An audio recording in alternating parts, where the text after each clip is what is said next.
The bet between two worlds. The bet that changed everything. Ethan Walker was the very picture of a modern-day gentleman.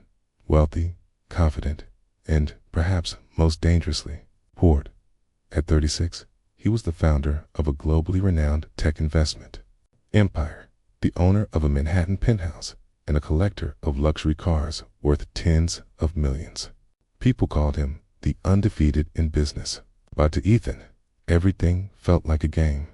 One chilly March evening, with the early spring wind still shaking the bare branches, Ethan agreed to meet his closest friends at an odd venue, a small McBurger joint tucked away in the suburbs. To him, the place felt like a stage for some theatrical joke, where the elite pretended to live normal lives for their own amusement as they laughed over crispy chicken and soda by the window. Sam, Ethan's college buddy and lifelong friend, threw out a challenge, half-jokingly. "Ethan, you could make anyone fall for you, couldn't you?" "Depends on the target," Ethan replied with a smirk, sipping his drink. "All right then, I bet you can't marry someone who has nothing to do with your world. No models, no startup founders, oh, definitely no influencers." Ethan raised an eyebrow. "You trying to test me?" Sam nodded, then subtly gestured toward the cashier counter, where a young woman was quietly wiping plastic trays. Her hair was tied back, her uniform plain, her face tired but not broken. "Her," Sam said. "She's the only one in this place who isn't pretending to be something. A single mom working night shifts to take care of her kid. I bet you can't get someone like her to trust you, to love you, not for your money, but for who you really are."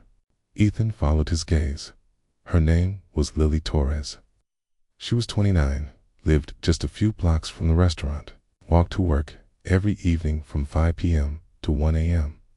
He'd never seen a look quite like hers, resilient, honest, and completely unfiltered. Sam leaned in. "If you can get her to fall in love with you and actually agree to marry you, I'll wire you $3 million. No tricks, no scripts. It has to be real, a real life." Ethan leaned back in his seat and gave a half smile. $3 million's just a tip to me, but you've piqued my interest. "Okay." A few in the group laughed, thinking it would be just another one of Ethan's romantic performances, flashy, extravagant, ending in a night of champagne and neon lights. But Ethan didn't laugh. He had seen something in Lily's eyes, not weakness, but a hardened shield forged by time and struggle. A few days later, Ethan returned to the burger place alone. This time, he dressed down. No tie, no watch worth more than a car key waited silently at the counter while Lily helped another customer. When she finally turned to him, her expression didn't waver. "What can I get you?" "A hot coffee and a chance to introduce myself." She looked up, blinking once. "First time here?" "Not exactly, but it's the first time I've decided to talk to the one person who made me feel completely off balance." Lily frowned slightly. That wasn't the answer she was expecting. Not because it was strange, but because it felt honest. "What do you want from me?" "A coffee." "Nothing more, nothing less." Somewhere without plastic trays and the smell of fryers. "I don't date customers, and I don't have time." Ethan nodded, his gaze steady. "Then I'll keep coming back. Every night until you change your mind." Lily smiled. "Not a yes, not a no. I have a 5-year-old daughter. Coffee's not exactly on my priority list." Ethan bowed his head slightly. "I understand, but if one day you feel like talking to someone, not about bills or shifts or preschool, I'll be here." She didn't respond, but when Ethan walked out the door, she turned and watched him go. He didn't know it, but that was the first sign of something no one could have predicted. Blake Everhart had never been the type to accept defeat, especially not when his pride was on the line. So when Caleb, his longtime friend and rival, raised the stakes to $2 million, Blake no longer saw it as a game. Now, it wasn't just about money. It was about ego, about proving his UNTOUCHA BILITY. The challenge: get the MCD's waitress named Rachel to say yes to a date and, eventually, to a proposal. Sounds easy enough. But Rachel Miller wasn't like anyone he'd ever encountered. Blake returned on a Tuesday, same time as before. He sat by the window and watched as she moved swiftly between tables with an ease and discipline that felt almost out of place. Her face was focused, her eyes steady, and she didn't so much as glance at him. That alone disarmed him. She didn't care who he was. She didn't flash a flirty smile or try to impress. In Blake's world, where everyone tried to catch his eye, her indifference hit like a slap to the ego. "Hi, Rachel," he said as she approached. "I figured you were expecting me today." Rachel looked up, frowning slightly. "I don't make a habit of remembering customers' faces." She spoke firmly, without a trace of sweetness, and that made Blake burst out laughing. "Well then, I guess I'll have to stop by more often and get you to change that habit," he joked, trying to hide his awkwardness. Rachel just glanced at him, scribbled the order on the receipt pad, and walked away. But before she turned, he tossed out his usual question. "Coffee after work? I mean, just to talk. No pressure, no expectations." This time, Rachel paused. She looked at him for a long moment, as if weighing something, then let out a tired sigh. "Look, I've got a kid. I work full time. I don't have time for small talk and games." Blake nodded, not offended. He understood he needed a new approach. Rachel wasn't impressed by smooth lines. He stayed a few more minutes, then stood and left behind a handwritten note. "If you change your mind, just one coffee, I'll still be here." A few days later, he was surprised to get a message from an unknown number. "I've got 30 minutes between shifts. If you're not going to waste my time, meet me at the corner cafe at 3. Rachel showed up right on time still, in her uniform, smelling faintly of oil and kitchen grease, her hair pulled back in a quick ponytail. Blake was already there, seated at a tucked-away table with 2 steaming cups of coffee. "Thanks for coming," he said, tilting his head slightly. "Wasn't sure you'd text back." Rachel shrugged. "I'm curious, why would a guy like you keep showing up for someone like me?" Blake looked at her, not smiling this time. "Maybe because you're not like anyone I've ever met. You're not trying to impress anyone. You're just real." Rachel narrowed her eyes, skeptical.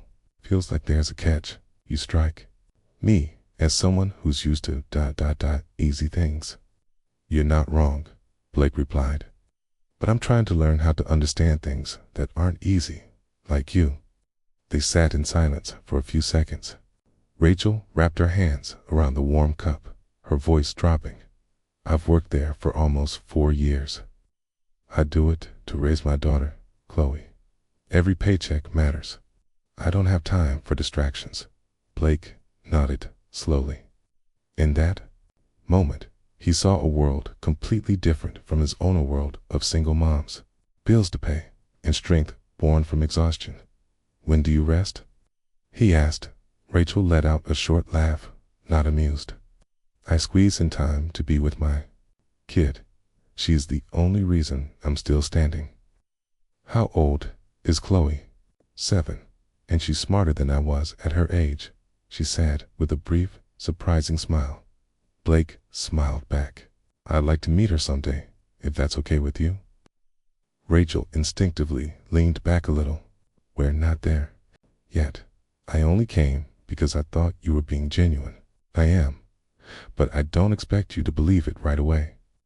She sipped her coffee, then suddenly asked, "What do you do? I mean, for work?"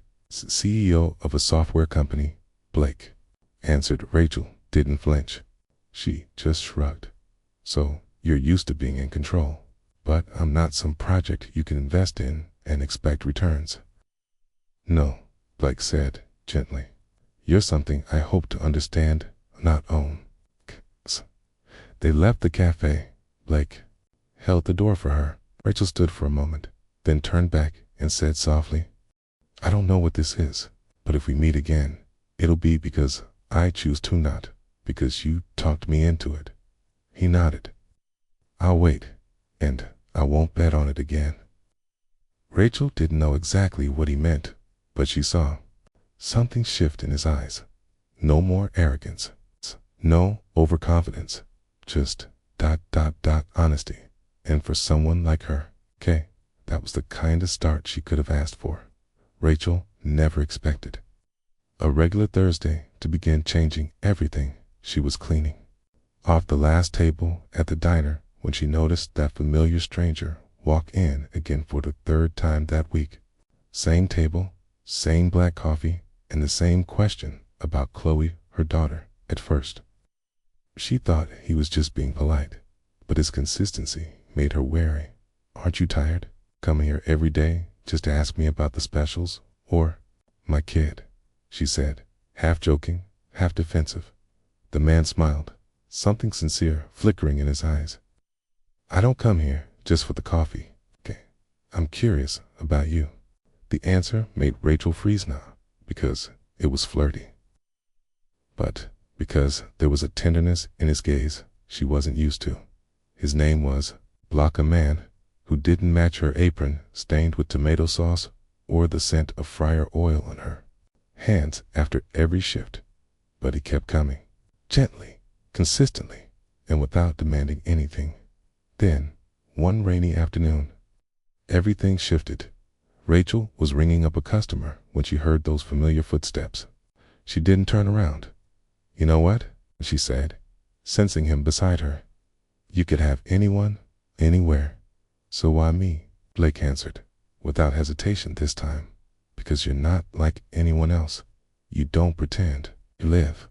Honestly, you fight every day for your daughter, and I respect that. Rachel let out a quiet laugh, shaking her head. Spec isn't a reason to show up every day. He looked at her, more serious than ever.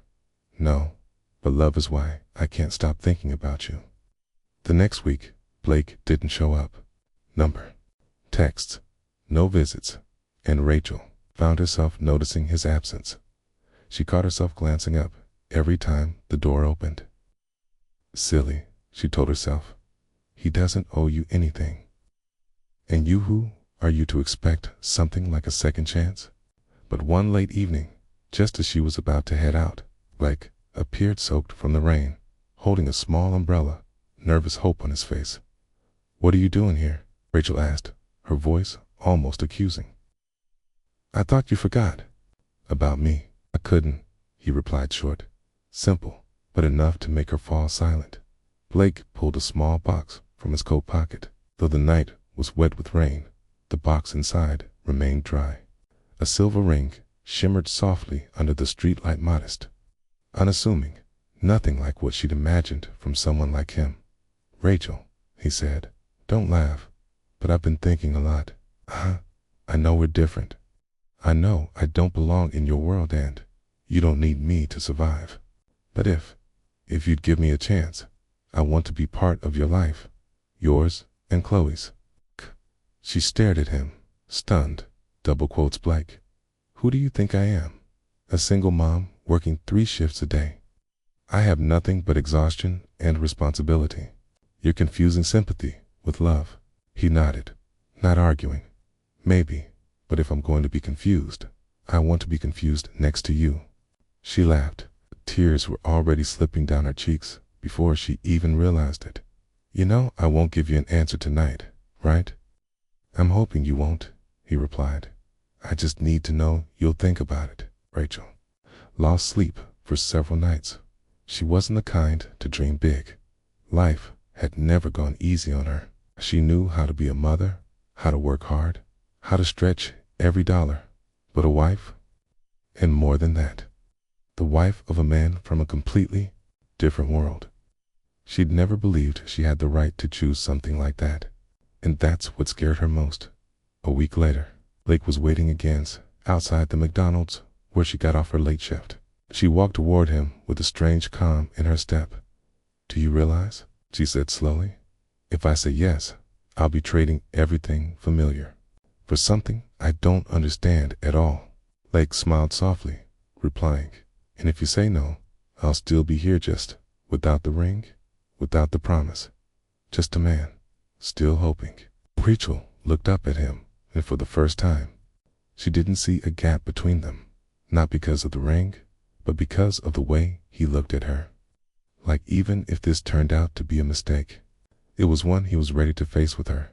She hadn't thought she'd say yes so easily, but when she looked into Blake's eyes, the same man she once kept at arm's length, now the first to truly see her, saw something different.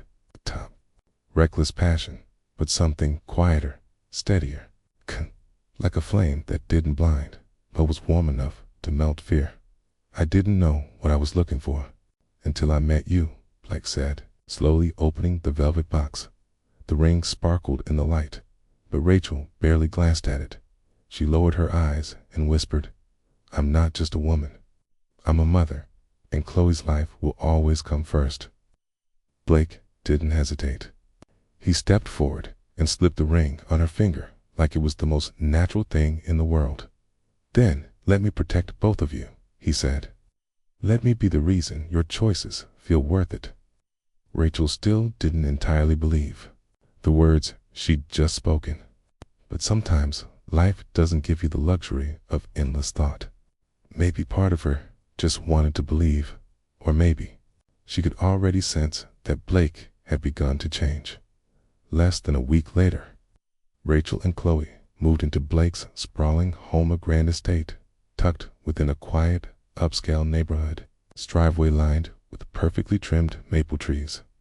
Everything felt too pristine, too elegant, almost sterile.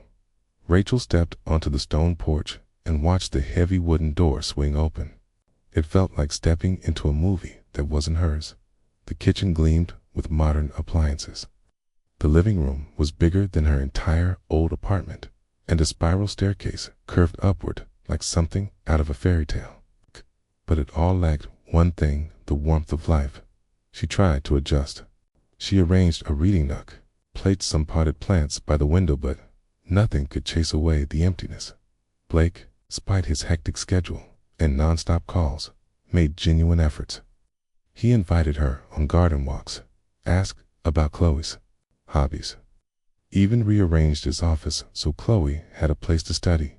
But the air still felt fragile, like they were walking the first steps across thin ice. Their first dinner together felt more like a ritual than a family meal.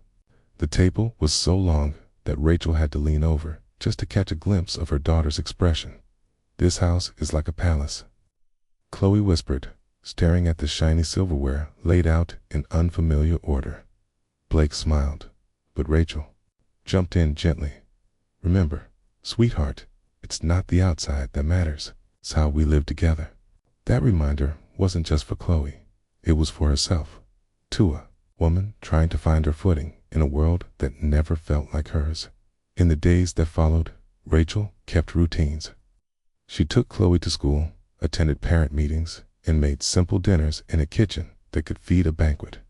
And she realized, no matter how beautiful a house is, without connection, it's just a shell. One afternoon, as Rachel and Chloe worked on math homework at the table, Blake appeared unexpectedly. No laptop, no phone, just him leaning in the doorway with his hands in his pockets. "Need any help?" he asked, awkward like a schoolboy. Rachel looked up, raising an eyebrow. "You know how to do fractions?"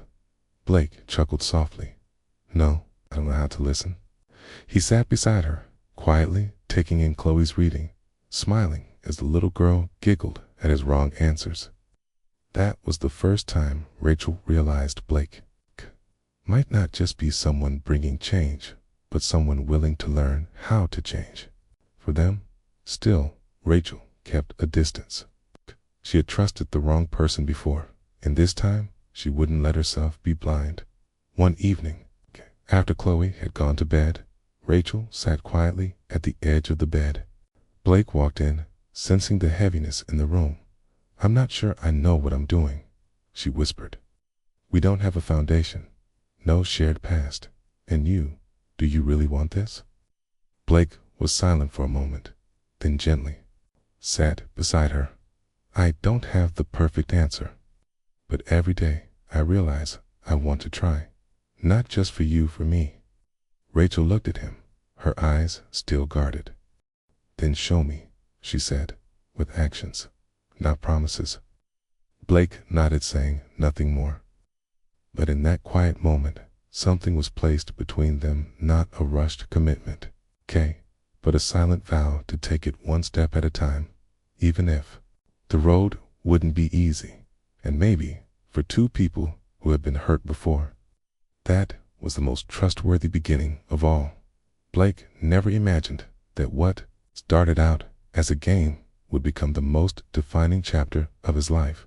As autumn began to blanket their street in gold, the simple mornings with Rachel and Chloe became the moments he treasured most. He had entered this marriage like a reckless gamble, just to prove to his friends he never lost.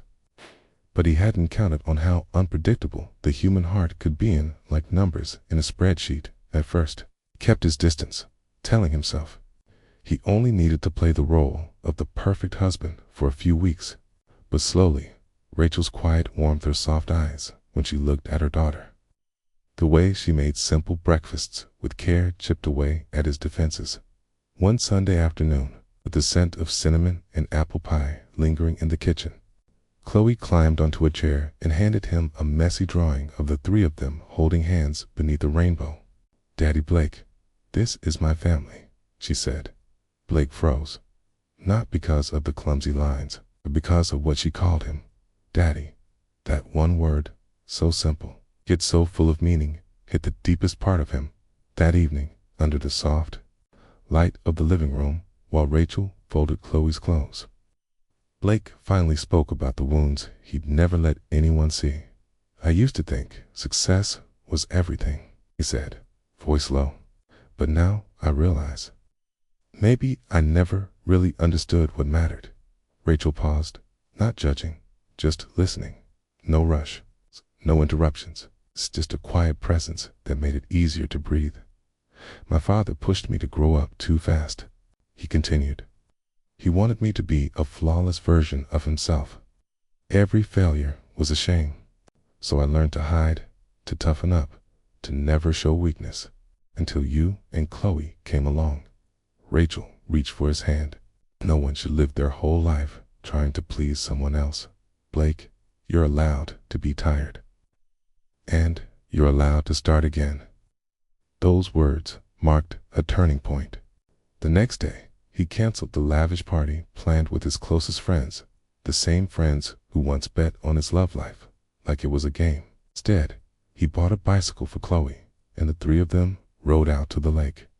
No grand gestures, just the sound of wheels crunching over fallen leaves, Chloe's laughter, and Rachel wrapping her arms around him when the wind picked up. From then on, his life began to shift with every small gesture. He learned to cook, starting with Rachel's favorite spaghetti.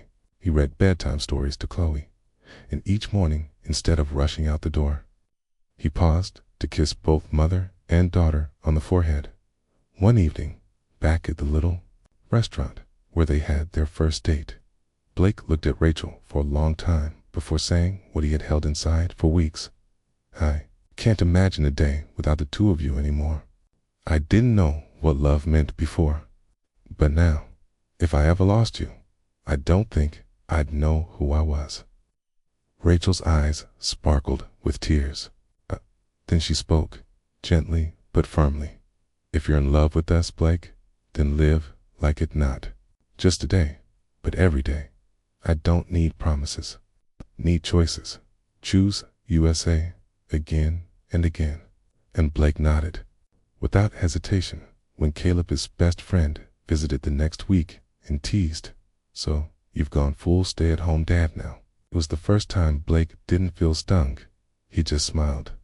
"No, I just learned how to love someone more than I love myself." Caleb smirked and walked away, shaking his head. But Blake didn't look back. He knew exactly where he was going. That night, the Chloe had fallen asleep, and Rachel was quietly cleaning the kitchen.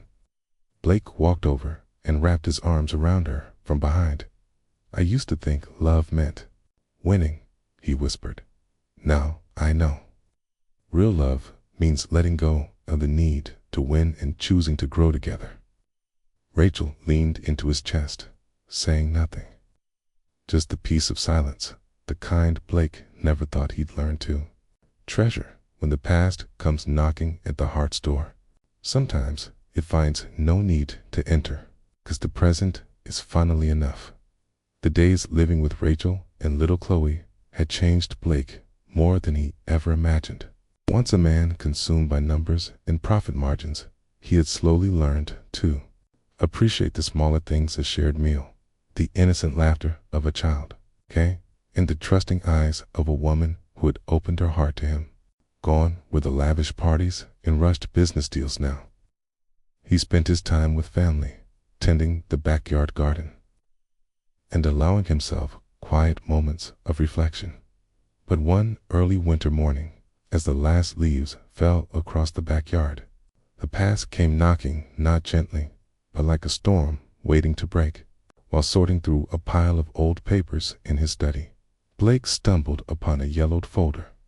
On the cover was a familiar title: Impact Summary, Closure of the Valley Creek Manufacturing Facility. He froze, heart pounding. Valley Creek, that name wasn't unfamiliar. It was a small factory once owned by his company. Back then, in the name of cutting losses and optimizing operations, he had signed off on its closure. At the time, it had seemed like a logical step in a strategic game. He had never considered the lives behind those assembly lines. His hands trembled as he flipped through the report. Over 300 workers laid off, dozens of families pushed to the brink of bankruptcy. The local schools shut down due to funding loss. Divorce and alcoholism rates in the area spiked. And then, like a dagger to the heart, he saw a photo of the village Rachel had once described. Was Valley Creek. A brutal truth unraveled. Not anyone else had been the one to destroy Rachel's peaceful life, plunging her into years of hardship, forcing her to raise Chloe alone while working at a fast food joint just to get by. The man who thought he was her anchor had, in fact, been the root of her suffering. In the days that followed, Blake felt lost. Rachel's gaze, once warm and full of compassion, now made him feel small, undeserving. He avoided her eyes, dodged her gentle questions. She began to sense something was wrong, but Blake couldn't bring himself to speak. How could he admit that he was the reason behind her years of pain? That night, after Chloe had fallen asleep, Blake and Rachel sat together in the living room, the soft crackle of the fireplace filling the silence. Unable to hide any longer, he decided to tell the truth. "Rachel," he began, voice low, "there's something I need to tell you. Something I should have said a long time ago." She tilted her head, her eyes kind but laced with concern. "You're scaring me. What is it?" Blake clenched his fists, inhaling deeply as if bracing to leap off a cliff. "The factory you used to work at, the one you told me was the beginning of everything falling apart." "Yes, I remember," she sighed. That was the worst time of my life. I was pregnant with Chloe. No job, no support." He closed his eyes briefly, then spoke barely above a whisper. "I was the one who signed the order to shut it down." Silence thickened the air like ice. Rachel didn't move. She stared at him as if trying to piece together fragments of memory from countless sleepless nights. "You were the one who did that." Her voice cracked, soft and broken. "Yes, I didn't know. I didn't know it was your town, your workplace. To me, it was just a number to cut in order to save the company." She pulled her hand away from his. Her eyes shifted from shock to devastation. "I always wondered why everything fell apart so fast, why I was pushed to the edge. Now I know." He rushed to explain. "Rachel, if I could go back, I would choose differently. I'm sorry, truly." "Okay." She shook her head slowly. "You don't understand. It wasn't just a bad decision. Okay. It was my life. It was the nights I ate. instant noodles so I could afford milk for Chloe. The times I felt like a complete failure. The feeling of the world turning its back on me. Blake stood and tried to approach her, but she stepped away. There was now a wall between them, thick, heavy, and invisible. "I'm only asking for one thing," he said quietly. "It's a chance to make it right." "I don't need a hero," she whispered. "I need someone honest. And right now, I don't know if you are that person." She turned and walked down the hallway, her figure fading behind the door. Blake remained standing, heart sinking like a stone to the bottom of a river.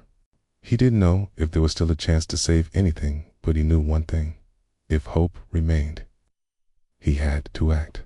The next day, he began drafting a plan not for himself, but for Valley Creek, a community recovery fund, a vocational retraining program, and most importantly, a public apology to every person affected by his past decision. He couldn't erase the past, but he could begin to rewrite the present, step by step, with the same hands that had once caused destruction, now learning how to heal. A final chance, or just a fool's hope. That morning, the house felt heavier than usual. Rachel stood silently by the window, sunlight filtering through sheer curtains and falling across her tired face. She had been up all night, trying to patch the cracks in her heart, cracks left by the very man she had trusted. She forced a smile when Chloe ran into her arms, but the smile was only a mask, barely hiding the pain screaming within. Blake was still there, spit in the same large house, but the distance between them had never felt greater. He watched Rachel from afar, trying to start small conversations, asking about breakfast or the weather, but every word was swallowed by her silence. He didn't blame her. The betrayal, once inflicted, could not be undone by mere words. He understood. Now, if he wanted to repair the damage, words would never be enough. He had to prove it with actions. Clear, decisive, accountable. 3 days later, on a cold weekend evening, Blake set the dinner table and invited Rachel to eat with him. The air between them felt heavier than usual. He took a deep breath, gathering all his courage, then spoke quietly. "Rachel, I'm not here to make excuses or ask for forgiveness. I just want a chance to prove that I've changed, not with words, but by living differently." Rachel put down her fork and knife, her eyes flashing with pain and defiance. "You think one chance will erase everything my daughter and I went through? You think a few remorseful words are enough?" Blake froze. There was nothing he could say to counter her, because she was right. But after a few seconds, he continued, "I'm not asking you to forget. I'm just hoping you'll see that I've started trying to make things right. It's from the very place where it all went wrong." Before she could respond, he began telling her about his trip back to the old town, the one where the plant had shut down. He spoke of listening to the people who'd lost their jobs because of his decisions, people like Rachel once was. He told her about his plan to launch a long-term support fund to help families rebuild and start over. Rachel listened, but her face remained distant, unmoved. In the end, she stood up, walked quietly out of the dining room, leaving him alone, with the empty chair and a heart heavy with regret. The next day, Blake arrived at his office early. He reviewed every grant proposal, made calls to the legal team to build a sustainable structure for the fund. He wasn't doing this just for Rachel anymore. He was doing it for himself. For the first time in his life, he wasn't driven by profit or public image. He was doing it to feel like he still deserved something good in this world, if it was small. That night, Rachel stepped into the living room after putting Chloe to sleep. She hadn't planned to say anything, but there he was, again Blake. Waiting, she crossed her arms, her voice hoarse with emotions she hadn't dared release. "You think some charity work is going to win me over?" "No," he said steadily, his eyes locked on hers. "I just want you to know I'm taking the first steps, and I'll keep walking, whether or not you walk beside me." She stared at him for a long moment. So long, Blake began to think she might walk away again. But then Rachel spoke softly, almost like she was whispering to herself. Maybe I can't forgive you yet, but I also can't deny that you're trying, really trying. Blake didn't smile. In his eyes, there was a light flickering. For the first time in many dark days, just as they stood suspended in that fragile moment, the front door swung open. Caleb Blake's former associate walked in, a crooked smirk on his face. Well, isn't this touching? Looks like I came just in time. Blake's expression tightened, his tone sharper than usual. Caleb, now's not the time. Caleb crossed his arms and glanced at Rachel with a smug, judgmental look. So, you're softening up now. I thought you were stronger than that, Rachel.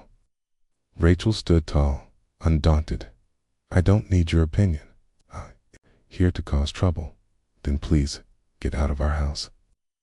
Blake looked at her this time with something close to awe. Rachel, the woman he'd once broken, was now standing on her own, defending herself and their daughter. He made a silent vow, no matter how long it took, he would become the kind of man worthy of walking beside her if she ever let him that night. Once silence returned to the house, Blake sat alone with the project report in his hands. But, for the first time, he didn't feel alone. Somewhere in this house, a small flicker of hope had been lit, and he swore to himself he would not let it go out. The hidden storm beneath calm waters. Has Blake ever told you about?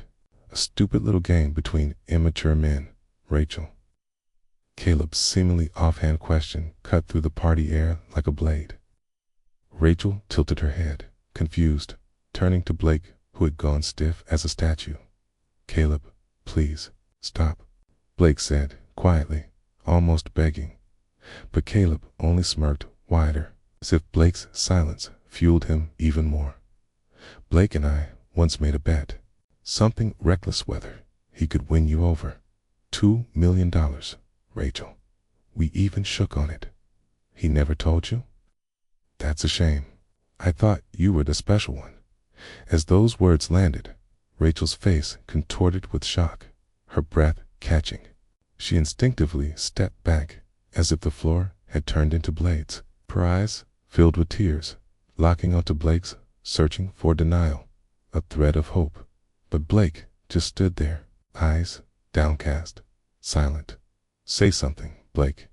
Rachel choked. Was it true? Did it all start because of a bet? Blake closed his eyes, as if her words had slapped him. At first, yes, but then I fell in love with you. I didn't expect it. I didn't think it would go this far. I didn't know my own heart would. He trailed off, the words dissolving into a hollow whisper. You shut down my family's factory. Then you used my heart for a game. Her voice cracked. And I believed you. I thought we were real. She didn't wait another second. Rachel turned and walked away, tears streaming down her face, blending pain and humiliation.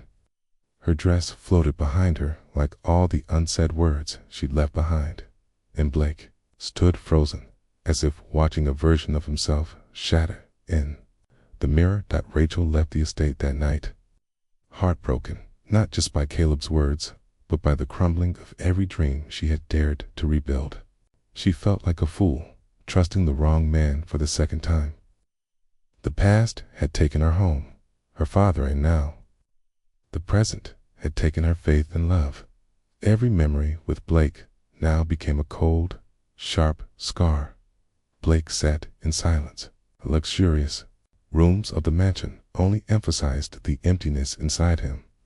Chloe, Rachel, everything that truly mattered seemed to have slipped away. He tried reaching out, writing letters, leaving messages, but Rachel never replied. Not a word. Not even a glimmer of hope. One morning, Blake sat alone in his office. A financial report spread out before him, the very thing that used to define his life. But this time, he wasn't looking at the numbers. He was looking inward. And, he realized, as long as he clung to his reputation, his status, his power. He'd never have Rachel back. So he made an unthinkable decision. He stepped away. No press release, no public statement. Just quiet, closed-door meetings with the board and his attorney. He sold all his shares, signed away his executive powers. The man once known as the king of the market was now just a man with empty hands, but for the first time, he felt real. The day he showed up at the small house where Rachel and Chloe had been staying, his heart was a storm. He stood at the door for a long time before he could bring himself to knock. When it opened, Rachel stood there thinner, her eyes quieter. "You don't owe me a conversation," she said coolly. "But I owe you the truth," he answered. "In a new life. No more lies, Rachel. I gave up the company. I gave up everything because I wanted to erase every trace of the man who hurt you." She didn't respond. She just watched him silently. "I'm not asking for forgiveness, right now," he said gently, "but I will prove it. I will live the way you once believed I could, that people can change. That kindness, decency, isn't weakness, it's strength." After a long pause, Rachel finally whispered, "I used to think if you had truly loved me, you wouldn't have hidden so much for so long." Blake nodded. He didn't argue. "Take your time," he said. "It's a lifetime if you need to, but I'll be here. Not for forgiveness, but to earn the right to stand beside you." The weeks that followed were filled with a strange silence. Queso still didn't reply, but she no longer avoided him either. She began reading the small letters he left behind. Simple stories, no justifications, just notes about what he did that day, what he thought about, what he'd learned. Blake, once a powerful man, began living an ordinary life. He volunteered at the orphanage where Rachel had once spent years serving. He lived simply. No luxury cars, no bodyguards. Just a man with a fragile hope that sometimes the truth, even when painful, could be the beginning of something good. And then, one afternoon, Rachel sent him her first message since it all began. Just for words. "Are you still trying?" Blake smiled. His heart raced, not because of forgiveness, but because of hope. One weekend afternoon, under the old oak tree in her mother's backyard, Rachel agreed to meet Blake, not to revisit the past, but to talk about the future. A light breeze played with her hair as she sat on the worn wooden chair across from the man who once broke her heart. There was no anger in her eyes, any more only the calm of someone who had survived the storm. "Blake," she said, her gaze steady, "you need to understand this. The hurt I've carried doesn't disappear just because you say you're sorry. But I also can't ignore the effort you've truly made."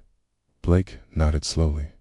He looked thinner, with dark circles under his eyes, like someone who'd been thinking more than sleeping. "I'm not asking for a pardon, Rachel. I just hope for a small opening to show you the man sitting in front of you today isn't the one who lost you before." The honesty in his voice made Rachel nod gently. She didn't reply, but her eyes softened in the weeks that followed. Blake didn't try to be perfect. Instead, he showed up for Chloe, sometimes just to walk her to school or drop off a book he thought she'd enjoy. No fancy gifts, no flowery promises. Just consistent, quiet actions. Rachel noticed. She said nothing, but she saw everything. One Sunday morning, Blake invited the two of them to a small village outside the city for a spring festival. Rachel almost declined, but when she saw the excitement in Chloe's eyes, she said yes. The village was peaceful, dotted with handmade stalls, soft music drifting from the old speaker of a honey vendor. Blake took Chloe to paint ceramic animals, letting Rachel rest at a small cafe nearby. She watched him, no longer a calculating businessman, but a patient father blowing soap bubbles just to make his daughter laugh. Something in her softened. Maybe he really is changing. On the way back, Blake drove slowly along sun-drenched country roads. When Chloe fell asleep in the back seat, Rachel spoke, her voice as soft as the breeze. "You've changed a lot, Blake, but I'm still afraid." "Afraid it won't last?" he asked. She nodded. "I used to be afraid of that too," he said, gripping the wheel. "But when I gave it all up, the company, the fake relationships, I realized you and Chloe are the only things I can't afford to lose. Not again." It wasn't a promise. It was the truth. In the days that followed, Rachel began letting him into the rhythm of her daily life, not too close, but not shut out either. She let him pick Chloe up one afternoon. Him fix the porch roof that had blown loose in the wind. In every small task, Blake didn't complain or try to score points. He was simply there, a man trying to redeem the past through the sincerity of the present. And one quiet Friday night, after Chloe had gone to bed, they sat together in the kitchen, sharing a cup of tea. "Blake," Rachel said softly, "yeah, there are still nights when I remember the day you betrayed me. I'm not sure that kind of pain ever fully goes away. But what's kept me here is that you never stopped trying to prove your worth, trusting again." Blake looked at her, silent. Then he gently placed his hand over hers. "No rush, just presence. I'll never stop," he said. "Not for me, but for you, and for Chloe." Rachel didn't answer right away, but she held his hand, not out of obligation or forced forgiveness, but because something inside her wanted to believe again. Not in the old love returning, but in something new growing from the ashes. That day didn't mark an ending. It was a beginning, a promise, not made with words, but with actions.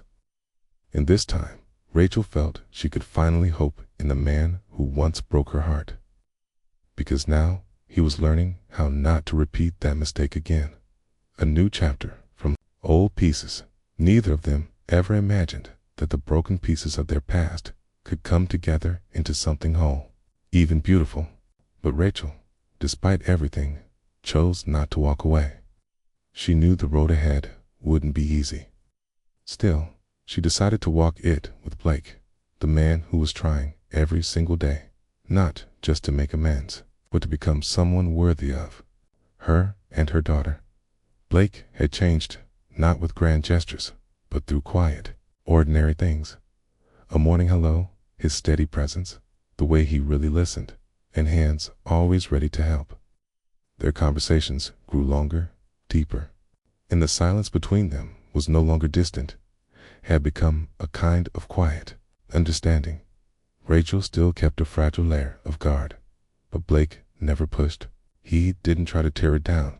He simply stayed, each day, doing one more small thing to show he was different now. It helped laid-off families, led free skills workshops, and never missed Chloe's school performances, not as a guest, but as a quietly proud father figure. Chloe, with her wide-open heart, seemed to notice Blake's transformation first. She didn't ask many questions.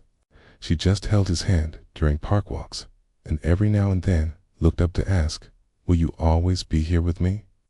Blake never made grand promises, but when he nodded, the look in his eyes said everything she needed to hear. One early winter evening, in the warm, cinnamon-scented air of Blake's modest little house, he invited Rachel and Chloe for dinner. The home, far simpler than his former mansion, brought Rachel unexpected comfort. The table was plain, but candlelight flickered, and Chloe's laughter filled the space with something tender and rare. Rachel watched Blake, the once arrogant, distant man, carefully pour hot cocoa into a small mug for Chloe. And she knew then she had been right to give him a second chance. "I never imagined," Rachel whispered, "that something this simple could feel so complete." Blake reached for her hand, his voice low and sincere. "I searched for so many things out there, only to realize that everything I truly need is sitting right in front of me." That night, no more vague words, just a quiet vow. And one January morning, in the small garden where Rachel used to plant flowers with her daughter, Blake knelt with a simple ring. No spotlight, no big audience. It's Chloe jumping up and down, hugging them both as their littlest, most important witness. They married in a small ceremony, surrounded by close friends and families they had once helped. Blake didn't read vows from paper. He looked straight into Rachel's eyes and said, "I won't promise to be perfect, okay, but I promise to try every single day. Not so that you'll love me, but so I can be worthy of the love you already give." Rachel cried not from sadness, but from release. After all those years, she finally believed she deserved a love that was real, one without conditions, without lies, without requiring her to carry the weight alone. Time passed. Their new life wasn't glamorous, but it was full of love. Rachel opened a center for women who had experienced trauma, sharing her own story to empower others. Blake continued leading community programs, helping unemployed families and teaching underprivileged students how to write resumes and find work. And then, one rainy morning, Rachel gently placed her hand over Blake's and whispered, "We're going to have another little one." Blake froze for a moment, then wrapped his arms around her like the world had just opened a brand new door. When the baby was born, Blake held the child close, his tears falling onto those tiny cheeks, not from guilt this time, but from joy. Rachel stood beside him, brushing her hand against his face. In that quiet moment, both of them knew this was the beginning of something eternal. Their little family wasn't perfect, but it was whole, a place where every wound was healed by presence, effort, and real love. Okay? Didn't need to prove anything to the world, only to each other. Just waking up every day, knowing they were loving and being loved the right way. That was enough. What do you think about Rachel's choice? Is forgiveness the greatest gift we can give to someone who truly earns it? If this story moved you, hit follow so you won't miss the next touching journey. Thank you for being here.